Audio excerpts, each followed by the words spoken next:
गोटे सांग ता सांग को ईर्षा करुअछि कारण ता सांग श्रेणी रे प्रथम होइतिबारु पुणी से सांग जोंटी थिबो सेठी से रहिबो नाही बोली मते कहूछि। तापर ता सांग बुझी पारे जे यह केवल मु श्रेणी रे प्रथम हेबारु होइछि।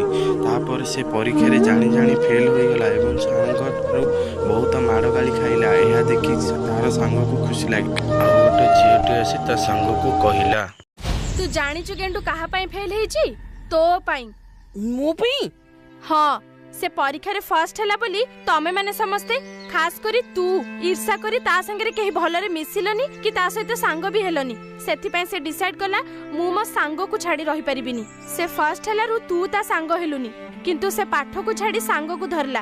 यह से सुनी बुझी पारिला जे आम दोस्ती को बंचाइबा पई से जानिकिरी परीक्षा रे फेल होइछि। तापर ता सांग पाखकू भूल मागिबाकू गला। तापर ता सांग कहिला, आला लाई थांग ये कल कल तू थांग के थले कुए तू मो थांगले कतालु एतिक म पई दत्त सांग माने एई भली तुम सह स्कूल टाइम रे होइछि कि? जदी होइछि तेबे कमेंट करो।